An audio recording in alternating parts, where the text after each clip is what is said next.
Welcome to this video. In this video I'm going to be doing a stock analysis of Etoro Group. Now if you don't know what Etoro Group makes, well, it is a trading software just like Robinhood and others alike.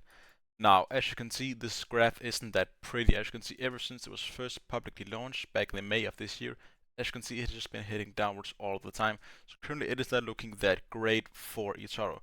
But now as you can see over here, they're making an AI powered advertising campaign in the UAE.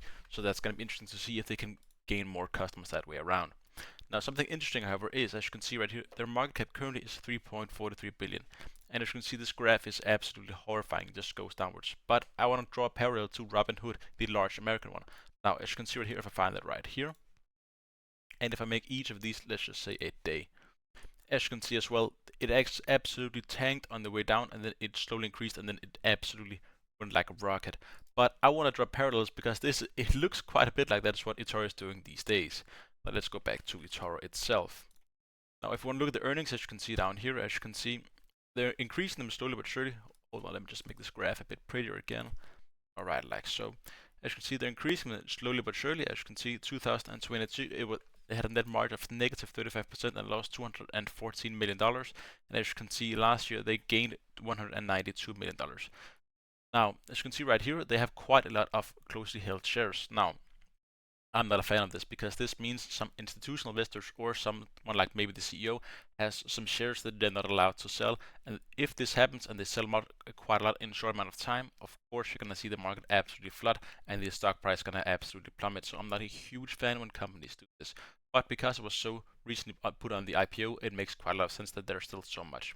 Now I do like how little debt they have, as you can see right here, only $51 million in debt, and their cash is $1.19 billion, which is absolutely crazy. They have so much cash on hand, which is quite nice to see.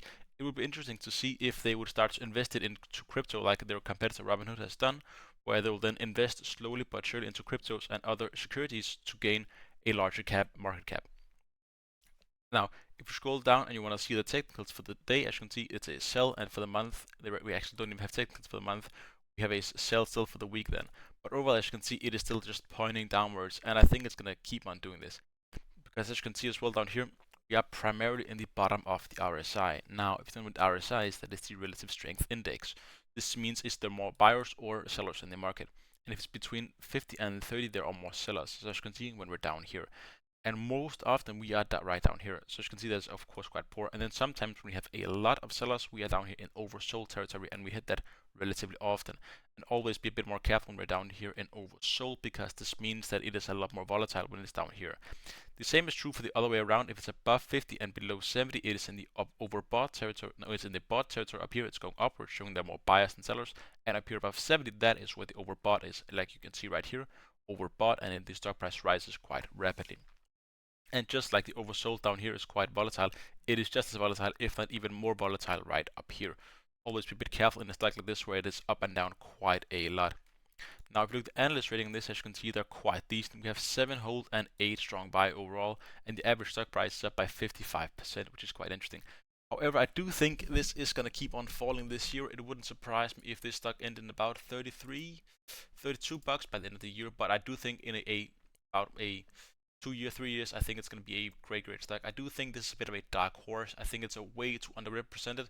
I mean, just look at how many there are looking up Robinhood. I think it is very, very undervalued Etoro at the moment. Now, if you look at their EPS, as you can see, they're just estimating to increase them more and more and more. And it's crazy that such a new company on the stock exchange has a positive EPS, which we love to see.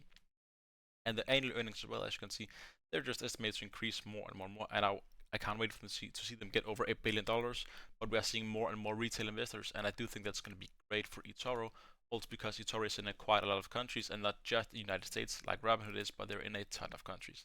Now, that was my stock analysis on Etoro Group. If you like this video, please don't forget to leave a like and subscribe. And if you want to see more videos like this, please leave the company to analyze in the comment section below.